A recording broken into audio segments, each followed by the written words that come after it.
ശ്രീ ശ്രീജിത്ത് പണിക്കർ, ഈ UDF സർക്കാർ വന്ന ഒരു സമയത്ത് ഭൂരിപക്ഷ സമുദായങ്ങളെ അവഗണിക്കുന്നുണ്ടെന്നും അതിൽ അങ്ങനെ പറ്റില്ല, അതുകൊണ്ട് താക്കോൽ സ്ഥാനം വേണം എന്നാവശ്യപ്പെട്ട ഒരു സന്ദർഭം നമ്മുടെ ഓർമ്മയിലുണ്ടല്ലോ.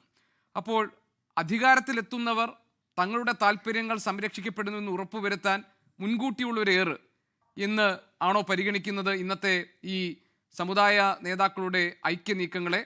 അതല്ല ഇതിൽ കൃത്യമായ ഒരു രാഷ്ട്രീയ അജണ്ട പ്രവർത്തിച്ചിട്ടുണ്ടോ? ശ്രീ ഗോപികൃഷ്ണൻ, ഞാൻ കരുതുന്നത് ഇതിന് മൾട്ടിപ്പിൾ ലക്ഷ്യങ്ങളുണ്ട്. അതിൽ ഒന്നാമത്തെ ലക്ഷ്യം രാഷ്ട്രീയം തന്നെയാണ്, രാഷ്ട്രീയ അജണ്ട തന്നെയാണ്. രണ്ടാമത്തെ ലക്ഷ്യം അല്ലെങ്കിൽ ഒരു പ്ലാൻ ബി ആണ് ഗോപികൃഷ്ണൻ ആദ്യം ചോദിച്ച ആ കാര്യം. പുതുതായിട്ട് ഒരാൾ അധികാരത്തിൽ വരികയാണെങ്കിൽ താക്കോൽ സ്ഥാനത്തേക്ക് ഞങ്ങളുടെ ആൾക്കാർ പരിഗണിക്കപ്പെടുമോ, അവരെടുക്കുന്ന സുപ്രധാനമായിട്ടുള്ള തീരുമാനങ്ങൾ ഞങ്ങളുടെ സമുദായത്തിന് കൂടി യോജിക്കുന്ന തരത്തിലുള്ളതാകുമോ എന്നുള്ള ചിന്ത. നമ്മളൊന്ന് ആലോചിച്ച് നോക്കിക്കഴിഞ്ഞാൽ ശ്രീനാരായണ ഗുരുദേവൻ അദ്ദേഹം അവസാനമായിട്ട് പങ്കെടുത്ത SNDPയുടെ വാർഷിക യോഗം 1927 പള്ളാത്തുരുത്തിൽ നടന്നതാണ്, അവരുടെ 24ാമത് വാർഷിക യോഗം. അപ്പോൾ അന്ന് അദ്ദേഹം നടത്തിയിരുന്ന ഒരു ആഹ്വാനമുണ്ട്. സനാതന ധർമ്മത്തിൽ വിശ്വസിക്കുന്നവരെ എല്ലാം ഒന്നായി ചേർക്കുന്നത് ഈ സംഘടനയ്ക്ക് ഏറ്റവും ഉത്തമ രീതിയായിരിക്കും എന്ന് നമുക്ക് തോന്നുന്നു എന്നാണ് അദ്ദേഹം അന്ന് പറഞ്ഞിരുന്നത്. അപ്പോൾ 99 കൊല്ലം കഴിഞ്ഞിട്ടാണെങ്കിലും അങ്ങനെയുള്ള ഒരു ഏകോപനം ഉണ്ടാകണം എന്നുള്ള ഒരു ചിന്ത ഇന്നത്തെ SNDP ഭാരവാഹികൾക്ക് ഉണ്ടാകുന്നത് നല്ല കാര്യം തന്നെയാണ്, വളരെ പോസിറ്റീവാണ്. ഇനി അതിനെ ഒരു വിശാലമായിട്ടുള്ള ഒരു മുന്നണി പോലെയാക്കി അതിലേക്ക് നസ്രാണികളെ കൊണ്ടുവരുന്നതും ഒക്കെ നല്ല കാര്യമാണ്. അത് എല്ലാവരും ഒന്നിച്ചു പോകട്ടെ, എല്ലാ ആൾക്കാരും ഒന്നിച്ചു വരട്ടെ, അതിൽ മുസ്ലിങ്ങൾ ഉൾപ്പെടെയുള്ള ആൾക്കാർ വരട്ടെ. പക്ഷേ ഇപ്പോഴത്തെ ഈ നീക്കത്തിന് പല മാനങ്ങളുണ്ട് എന്ന് ഞാൻ പറയുന്നതിന് കാരണം പ്രാഥമികമായിട്ട് അതിൽ നിന്ന് വെളിവാകുന്ന കുറേയധികം നീക്കങ്ങളുണ്ട്. ഒന്ന്, പ്രിഡോമിനൻ്റ്ലി ഇത് VD സതീശനെതിരായിട്ടുള്ള നീക്കമാണ്. 2, ഇത് CPMന് അനുകൂലമായിട്ടുള്ള നീക്കമാണ്. 3, ഇത് കോൺഗ്രസിനും BJPക്കും ഒരുപോലെ എതിരായിട്ടുള്ള നീക്കമാണ്. ഏറ്റവും പ്രധാനപ്പെട്ടത് ഇത് മുസ്ലിം ലീഗിനെതിരായിട്ടുള്ള നീക്കമാണ്. അതുകൊണ്ടാണ് ഞാൻ പറഞ്ഞത് ഇതിൽ ഒന്നാമത്തെ ലക്ഷ്യമെന്ന് പറയുന്നത് ഇടതുപക്ഷം തന്നെ വീണ്ടും അധികാരത്തിൽ വരണം, ഒരു അധികാര തുടർച്ച ഉണ്ടാകണമെന്നുള്ള രാഷ്ട്രീയ ലക്ഷ്യമാണ് അതിന് പിന്നിൽ പ്രവർത്തിക്കുന്നത്. രണ്ടാമത്തെ മാത്രം ലക്ഷ്യമാണ് കോൺഗ്രസ് അധികാരത്തിൽ വന്നാൽ സതീശനെ അപ്രസക്തനാക്കുക, ലീഗിനെ പ്രതിരോധത്തിലാക്കുക തുടങ്ങിയ പ്ലാൻ ബി. അപ്പോൾ അതുകൊണ്ടാണ് ഇവരുടെയൊക്കെ വാക്കുകളിൽ സതീശൻ തകരയായി മാറുന്നതും കെട്ടിയിടാതെ അഴിച്ചുവിടപ്പെട്ടയാളായി മാറുന്നതും ഒക്കെ അങ്ങനെയാണ്. അത്തരത്തിലുള്ള പ്രസ്താവനകളൊക്കെ വരുമ്പോൾ മറ്റു കോൺഗ്രസ് നേതാക്കളടക്കം പ്രതികരിക്കാതിരിക്കുക എന്ന് പറയുന്നത് അങ്ങേയറ്റം നിന്ദ്യമായിട്ടുള്ള ഒരു കാര്യമാണ് എന്നാണ് ഞാൻ കരുതുന്നത്. കാരണം മറ്റുള്ള ആൾക്കാർ ആര് പറഞ്ഞു കഴിഞ്ഞാലും അതിനുടനെ തന്നെ പ്രതികരിക്കുന്ന ആൾക്കാർ ഇങ്ങനെയുള്ള പരാമർശങ്ങൾ ഉണ്ടാകുന്ന സമയത്ത് ഒരു തരത്തിലും പ്രതികരിക്കുന്നില്ല. ഈ പറയുന്ന പല ആൾക്കാരും സമദൂരമൊക്കെ പറയുന്ന ആൾക്കാരാണെന്ന് ഓർക്കണം. അതായത് എല്ലാവരോടും ഞങ്ങൾക്ക് ഒരു കൈ അകലത്തിൽ നിൽക്കും, ഒരാളിനോടും മമതയില്ല, ഒരാളിനോടും വെറുപ്പില്ല എന്നൊക്കെ പറയുന്ന ആൾക്കാരാണ് ഏതെങ്കിലും ഒരാൾ അഴിച്ചുവിട്ടിരിക്കുകയാണ് എന്ന രീതിയിലത്തേക്കുള്ള പ്രസ്താവനയൊക്കെ നടത്തുന്നത്. ശ്രീജിത്ത് പണിക്ക് രണ്ട് കാര്യങ്ങൾ ചോദിച്ചോട്ടെ. ഒന്ന്, നായാടി മുതൽ നസ്രാണി വരെ എന്ന ഈ പുതിയ ബ്രാക്കറ്റ് ഉണ്ടല്ലോ, ഇത് ഭാവിയിൽ, അതായത് ഇനി ഒരു 5 വർഷം കഴിഞ്ഞിട്ടാണെങ്കിലും BJPക്ക് അനുകൂലമായ ഒരു രാഷ്ട്രീയ സാഹചര്യം ഉണ്ടാക്കാൻ പോകുന്ന പ്രസ്താവനയല്ലേ? രണ്ടാമത്തെ കാര്യം, താങ്കൾ പറഞ്ഞത് VD സതീശനെതിരായിട്ടുള്ള ആക്രമണമാണ്. നേരത്തെ 2013 ഈ താക്കോൽ സ്ഥാനം എന്ന പരാമർശം നടത്തിയത് ആർക്ക് വേണ്ടിയാണോ അയാൾക്ക് വേണ്ടി തന്നെ നടത്തിയിട്ടുള്ള ഒരു നീക്കമായി NSSന്റെ സതീശൻ വിമർശനങ്ങളെ കണ്ടുകൂടി? ഞാൻ ഉദ്ദേശിച്ചത് രമേശ് ചെന്നിത്തലയ്ക്ക് വേണ്ടി നടത്തുന്ന നീക്കമായി. ശ്രീ ഗോപികൃഷ്ണൻ, ഒരു കാര്യം നമ്മൾ ആലോചിച്ച് നോക്കിക്കഴിഞ്ഞാൽ ഈ 5 വർഷം കഴിയുമ്പോഴത്തേക്ക് ഇതേ രീതിയിലത്തേക്കുള്ള ഐക്യം ഈ രണ്ട് സംഘടനകളും തമ്മിൽ ഉണ്ടാകുമെന്ന കാര്യത്തിൽ ഒരു ഉറപ്പുമില്ല.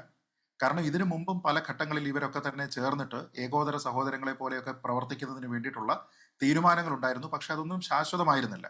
എന്നിട്ട് എന്താണ്, അങ്ങോട്ടും ഇങ്ങോട്ടുമൊക്കെ അങ്ങേയറ്റം നിന്ദ്യമായിട്ടുള്ള പ്രസ്താവനകൾ പറഞ്ഞ് നമുക്ക് ഓർമ്മയുണ്ട്. ഗോപികൃഷ്ണൻ തന്നെ ഓർക്കുന്നുണ്ടാകും, പണ്ട് ശ്രീ G. സുകുമാരൻ നായർക്ക് മുമ്പ് ശ്രീ PK നാരായണ പണിക്കർ NSSന്റെ അധ്യക്ഷനായിരുന്ന സമയത്താണ് ശ്രീ വെള്ളാപ്പള്ളി നടേശന്റെ ഒരു പ്രസ്താവന ഉണ്ടായിരുന്നു. പണിക്കർ ചേട്ടൻ പാവയ എന്ന് പറഞ്ഞിരുന്ന ഒരു പ്രസ്താവന ഓർക്കുന്നുണ്ടാകും. ഞാൻ പറഞ്ഞത് അങ്ങനെ പറഞ്ഞിരുന്ന ആൾക്കാരാണ് ഇപ്പോൾ ഈ തോളത്ത് കൈയിട്ട് നടക്കാൻ വേണ്ടിയിട്ട് ശ്രമിക്കുന്നത് എന്നുള്ളത് ഒരു കാര്യം. 2, ഇപ്പോൾ മാധ്യമപ്രവർത്തകർ തന്നെ ഇന്ന് ശ്രീ സുകുമാരൻ നായർ മാധ്യമങ്ങളെ കാണുന്ന സമയത്ത് അദ്ദേഹത്തിനോട് ചോദിച്ചിരുന്നല്ലോ, അപ്പോൾ കൂടുതൽ ഫേവർ ചെയ്യുന്നത് രമേശ് ചെന്നിത്തലയാണോ എന്ന് ചോദിക്കുന്ന സമയത്ത് രണ്ടുപേരെയും അല്ല, ഒരാളെയും അല്ല എന്ന് പറയുന്നുണ്ട്. അതായത് ഞങ്ങൾ ഈ പറയുന്നത് VD സതീശനെതിരെ മാത്രമല്ല, കോൺഗ്രസിലെ ഒരാളിനെയും ഞങ്ങൾ ഫേവർ ചെയ്യുന്നില്ല എന്ന രീതിയിലാണ് പറയുന്നത്.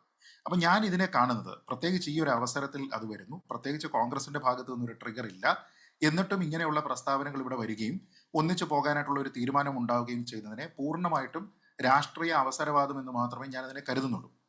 കാരണം അത് തെരഞ്ഞെടുപ്പിന് മുമ്പാണ്, കുറച്ച് കാലമായിട്ട് തെരഞ്ഞെടുപ്പിന് വളരെ മുമ്പ് തന്നെ CPMന്റെ ഒരു സ്റ്റാർ ക്യാമ്പയിനറെ പോലെ തന്നെ ശ്രീ വെള്ളാപ്പള്ളി നടേശൻ പല സ്ഥലങ്ങളിൽ പ്രസ്താവനകൾ നടത്തുന്നു. ഇതൊക്കെ തന്നെ നമ്മൾ കാണുന്നുണ്ട്.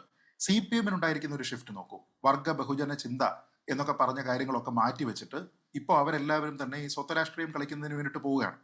അപ്പൊ അതിന്റെ അപ്പീസ്മെന്റിന്റെ ഭാഗമായിട്ട് തന്നെ ആയിരുന്നല്ലോ ഈ ശബരിമല അയ്യപ്പ സംഗമമൊക്കെ തന്നെ ഇവർ നടത്താനായിട്ട് ശ്രമിച്ചത്. ഇപ്പൊ നമ്മൾ നോക്കൂ, CPM-ന്റെ വലുതും ചെറുതുമായിട്ടുള്ള പല നേതാക്കന്മാരുടെയും സോഷ്യൽ മീഡിയ ഹാൻഡിലുകൾ നോക്കിക്കഴിഞ്ഞാൽ തിരുവനന്തപുരത്തെ ശ്രീപത്മനാഭസ്വാമി ക്ഷേത്രത്തിലെ ലക്ഷദീപത്തിനെയൊക്കെ അവർ വലിയ ആഘോഷമായിട്ട് കരുതി ചിത്രങ്ങളൊക്കെ എടുത്ത് അവിടെ പോയി അതിലൊക്കെ പങ്കെടുക്കുന്നതിന്റെ ഇത് ഫോട്ടോസും മറ്റും നമുക്ക് കാണാൻ കഴിയും. മുമ്പ് ഇങ്ങനെ ഒരു പതിവ് അവർക്ക് ഉണ്ടായിരുന്നു എന്ന് ചോദിച്ചു കഴിഞ്ഞാൽ അങ്ങനെയൊന്നും ഉണ്ടായിരുന്നില്ല. അപ്പൊ പെട്ടെന്ന് പൊടുന്നനെ ഒരു ഹിന്ദു സ്നേഹം കാണിച്ച ഒരു പാർട്ടി എന്ന നിലയ്ക്കാണ് CPM പെരുമാറുന്നത്. ശബരിമലയിലെ ആഗോള അയ്യപ്പ സംഗമം നടത്തിയ സമയത്ത് ആ അജണ്ടയ്ക്ക് പോയി ചാടിക്കൊടുത്ത ഇയാമ്പാറ്റകളെ പോലെ പ്രവർത്തിച്ചിരുന്ന രണ്ട് സംഘടനകളാണ് മറ്റ് രണ്ട് സംഘടനകൾ. ആ സമയത്ത് ഏതെങ്കിലും നിലയ്ക്ക് ചുരുങ്ങിയത് NSS എങ്കിലും, നേരത്തെ പറഞ്ഞതുപോലെ ശ്രീ പൊടിപാറ പറഞ്ഞതുപോലെ അതൊരു ഞെട്ടിപ്പിക്കുന്ന തീരുമാനമായിരുന്നു NSS എടുത്തത്. അപ്പോൾ ഏതെങ്കിലും സമയത്ത് NSS ഈ സമുദായ അംഗങ്ങളുടെ ഇടയിൽ ഒരു സമവായം ഉണ്ടാക്കുന്നതിനോ ഇങ്ങനെ ഒരു ഇൻവൈറ്റ് കിട്ടിയിട്ടുണ്ട് നമ്മൾ ഇതിൽ പോകേണ്ടതുണ്ടോ എന്ന രീതിയിലത്തേക്കുള്ള ഒരു തീരുമാനമോ കാര്യങ്ങളോ ഒന്നും തന്നെ എടുത്തിരുന്നില്ല. അപ്പൊ ഇത് ഞങ്ങൾ നായന്മാരുടെ വലിയ കസ്റ്റോഡിയനാണ് എന്ന രീതിയിലത്തേക്ക് ഇവരൊക്കെ ഭാവിക്കുകയാണ്. അതല്ലാതെ ഇവരെടുക്കുന്ന തീരുമാനങ്ങൾ ഇവിടുത്തെ നായന്മാരുടെ തീരുമാനങ്ങളാണെന്നോ ഇവരെടുക്കുന്ന തീരുമാനങ്ങൾ ഇവിടുത്തെ ഈഴവരുടെ തീരുമാനമാണെന്നോ ഒന്നുമില്ല. ഞാൻ അതുകൊണ്ട് തന്നെ ഇതിൽ പ്രത്യേകിച്ച് ഒരു തരത്തിലുള്ള ഹിന്ദു സ്നേഹമോ ഏതെങ്കിലും തരത്തിലുള്ള നായാടി സ്നേഹമോ നസ്രാണി സ്നേഹമോ ഒന്നും തന്നെ കാണുന്നില്ല. അങ്ങനെ ആയിരുന്നെങ്കിൽ ഈ സമുദായ നേതാക്കളെല്ലാം തന്നെ ആദ്യം ആവശ്യപ്പെടേണ്ടിയിരുന്നത് ശബരിമലയിലെ സ്വർണ്ണക്കൊള്ളയ്ക്ക് നേതൃത്വം നൽകിയ ഇടത് നേതാക്കൾക്കെതിരെ നടപടിയെടുക്കണം എന്നുള്ളതായിരുന്നു. അതുണ്ടായോ? ഇല്ല. ഇപ്പോഴും ആ ചോദ്യം ഇന്ന് ശ്രീ സുകുമാരൻ നായരോട് ചോദിക്കുമ്പോൾ പ്രത്യക്ഷമായിട്ട് മറുപടി പറയാതെ അദ്ദേഹം വീണ്ടും പഴയ യുവതീ പ്രവേശ വിഷയവുമായി ബന്ധപ്പെട്ട് അവരാണ് കേസ് ഫൈറ്റ് ചെയ്തത് എന്നുള്ളതാണ് പറയുന്നത്. അല്ല, അത് മാത്രമല്ല അത് മാത്രമല്ല അദ്ദേഹം പറഞ്ഞത്, അന്ന് എടുത്ത നിലപാട് തിരുത്താൻ സംസ്ഥാന സർക്കാർ തയ്യാറായെന്നും അതിനെ നമ്മൾ സ്വാഗതം ചെയ്യേണ്ടതാണെന്നും അതുകൊണ്ടാണ് ഞങ്ങൾ ഈ ആഗോള അയ്യപ്പ സംഗമത്തോട് കണ്ടീഷണലായി സഹകരിക്കാൻ തയ്യാറായത് എന്ന് അദ്ദേഹം ന്യായീകരിക്കുകയും ചെയ്തു. ശ്രീ ഗോപികൃഷ്ണൻ ഇതേ കാര്യം മുമ്പ് ഈ ആഗോള അയ്യപ്പ സംഗമത്തിൽ NSS-ന്റെ പ്രതിനിധിയായിട്ട് ശ്രീ സംഗീത് കുമാർ പങ്കെടുക്കുന്ന സമയത്ത് ഇതേ ന്യായീകരണം കേട്ടതാണ്. അന്ന് പറഞ്ഞിരുന്നത് എന്താണെന്നറിയോ? പിണറായി വിജയൻ നേരിട്ട് എന്നോട് പറഞ്ഞിട്ടുണ്ട്, അല്ലെങ്കിൽ ഈ ഇടതുപക്ഷത്ത് നിന്ന് എനിക്കൊന്ന് മന്ത്രിയോ പിണറായി വിജയനോ ആരോ നേരിട്ട് ഇങ്ങനെ ഒരു ഉറപ്പ് നൽകിയിട്ടുണ്ട് എന്നാണ്. അതായത് ഇനി ഇത്തരത്തിലുള്ള നടപടികളൊന്നും തന്നെ അവിടെ ഉണ്ടാവില്ല എന്ന്. ഞാൻ ചോദിക്കുന്നത്, ഏതെങ്കിലും ഒരു സമുദായ സംഘടനയുടെ നേതാവിനോട് ഭരിക്കുന്ന പാർട്ടിയുടെ ആരെങ്കിലും വന്നിട്ട് ഇനി അങ്ങനെ ഒന്നും ഉണ്ടാകത്തില്ല ചേട്ടാ എന്ന് പറഞ്ഞു കഴിഞ്ഞാൽ അതെങ്ങനെയാണ് ഈ സമുദായ അംഗങ്ങൾക്ക് വിശ്വസിക്കാൻ കഴിയുക? അപ്പോൾ ആ സമയത്ത് ആർജവമുള്ള ഒരു നേതാവ് ചെയ്യേണ്ടത് എന്താണ്? എൻ്റെ സമുദായമാണ് ഇതിനു വേണ്ടിയിട്ട് ഫൈറ്റ് ചെയ്തത്, ഞാൻ അവരുടെ പ്രതിനിധി മാത്രമാണ്, അതുകൊണ്ട് നിങ്ങൾ അതിനെക്കുറിച്ച് പരസ്യമായിട്ടൊരു പ്രസ്താവന നടത്തണം എന്നാണ് പറയേണ്ടത്. അതല്ലാതെ നമുക്ക് ആർക്കെങ്കിലും ഇതിനെ ഒരു ഔദ്യോഗികമായിട്ടുള്ള ഒരു കോട്ടായിട്ട് പറഞ്ഞിട്ട് ഇനി ഇങ്ങനത്തെ പ്രശ്നമൊന്നും ഉണ്ടാകത്തില്ല, സുകുമാരൻ നായർ ചേട്ടനോട് എല്ലാം പറഞ്ഞിട്ടുണ്ട് എന്ന് പറഞ്ഞാൽ മതിയോ? ഞാനൊരു വിവരം കൂടി ഒന്ന് കൈമാറട്ടെ. അതായത് കൊടിക്കുന്നിൽ സുരേഷ് MP നേരത്തെ NSS ആസ്ഥാനത്തെത്തി മടങ്ങിയ വിവരം താങ്കൾ അറിഞ്ഞിരുന്നല്ലോ. അദ്ദേഹം പറഞ്ഞത് മാധ്യമങ്ങളെയൊക്കെ കണ്ടപ്പോൾ ഇത് തെറ്റായ വ്യാഖ്യാനങ്ങൾക്ക് ഇടവരുത്തുമെന്നാണ്. കോൺഗ്രസിനെ പാടെ നിരാകരിക്കുന്ന വാർത്താ സമ്മേളനം കഴിഞ്ഞപ്പോഴാണ് കൊടിക്കുന്നിൽ സുരേഷ് MP NSS ആസ്ഥാനത്ത് അദ്ദേഹം മടങ്ങിയിരുന്നു. പക്ഷെ അദ്ദേഹം വീണ്ടും NSS ആസ്ഥാനത്തേക്ക് മടങ്ങിയെത്തുകയും ഇപ്പോൾ G. സുകുമാരൻ നായരുമായി അദ്ദേഹം കൂടിക്കാഴ്ച നടത്തുകയും ഉണ്ട് എന്ന വിവരം ഈ സന്ദർഭത്തിൽ അറിയിക്കുന്നു. അല്ല, അത് സ്വാഭാവികമാണ്. കാരണം ഇവരുടെയൊക്കെ രാഷ്ട്രീയ പ്രവർത്തന മേഖലകളിലൊക്കെ ഈ സമുദായങ്ങൾക്കെല്ലാം വലിയ സ്വാധീനമുണ്ട്. ഇപ്പോൾ മാവേലിക്കര അല്ലെങ്കിൽ ഈ ചെങ്ങന്നൂർ ഈ ഭാഗങ്ങളിലൊക്കെ തന്നെ വലിയ സ്വാധീനം ഈ സംഘടനകൾക്കെല്ലാം ഉണ്ട്. അപ്പോൾ ഇവർക്ക് ആരെയും പിണക്കാനായിട്ട് സാധ്യമല്ല.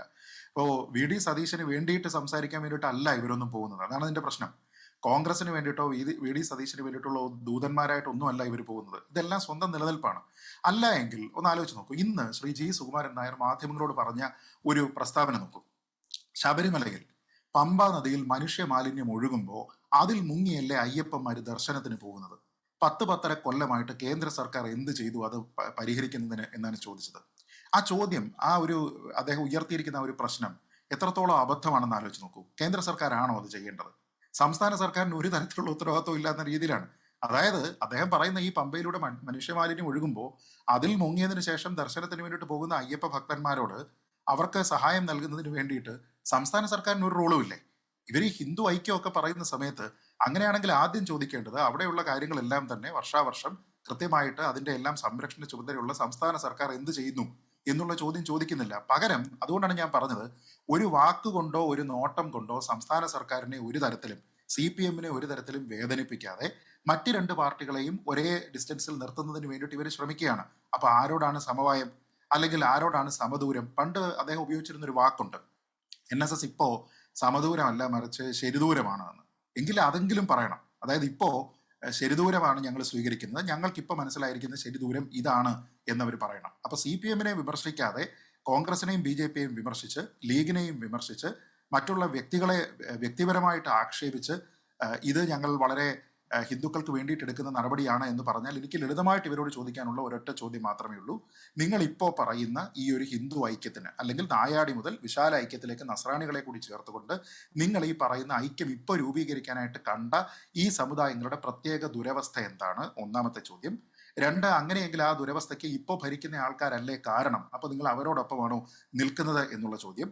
മൂന്ന്, ഈ ഐക്യത്തിലൂടെ നിങ്ങൾ കൈവരിക്കാൻ ഉദ്ദേശിക്കുന്ന ലക്ഷ്യങ്ങൾ എന്തൊക്കെയാണ്? അങ്ങനെ ഒരു ചോദ്യമില്ലേ? അതായത് നിങ്ങൾ ഇലക്ഷൻ വഴി ജയിക്കുന്നതാണോ? നയപരമായിട്ട് എന്തെങ്കിലും ഒരു അജണ്ട നിങ്ങൾ ഈ രാഷ്ട്രീയ പാർട്ടികളുടെ എല്ലാം മുന്നിൽ വെച്ചിട്ട് അതിൽ നിങ്ങൾ തീരുമാനമെടുത്തതിന് ശേഷം ഞങ്ങളോടൊപ്പം നിൽക്കണം, ആ സമയത്ത് ഞങ്ങൾ നിങ്ങൾക്ക് രാഷ്ട്രീയമായിട്ടുള്ള പിന്തുണ നൽകണോ വേണ്ടയോ എന്ന് തീരുമാനിക്കാം, ഇതൊന്നും പറയുന്നില്ലെന്നേ. പകരം നമ്മൾ ഈ കേൾക്കുന്ന എന്താണ്? ഈ തകരയും ഈ അഴിച്ചുവിട്ടു എന്ന് പറയുന്നതും ഈ രാഷ്ട്രീയമായിട്ടുള്ള ആരോപണവും തിണ്ണ നിരങ്ങി എന്ന് പറയുന്ന കാര്യങ്ങളും മാത്രമാണ്. അത് ശരിയായിട്ടുള്ള ഒരു നടപടിയേ അല്ല. അതുകൊണ്ടാണ് ഞാനിതിനെ രാഷ്ട്രീയ അവസരവാദം എന്ന് മാത്രം ചുരുക്കുന്നത്. ലോകത്തെവിടെയായാലും ഏത് സമയത്തും 24 വാർത്തകളും ഓഗ്മെന്റഡ് റിയാലിറ്റി പാക്കേജുകളും എക്സ്പ്ലെയിനറുകളും വിശദമായി കാണാൻ ഞങ്ങളുടെ YouTube ചാനൽ നിങ്ങൾക്ക് സബ്സ്ക്രൈബ് ചെയ്യാം.